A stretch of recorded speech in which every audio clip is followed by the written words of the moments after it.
గట్టిగా అమ్మ నవ్వొద్దమ్మా.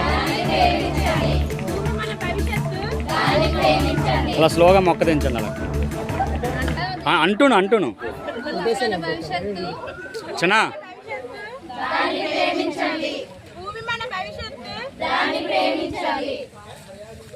అనండి. ఆవిడే మొక్క పెట్టుకొని ఆవిడే అనుకుంటుంది. చిన్న మీరు చెప్పండి, స్లోగన్ చెప్పండి.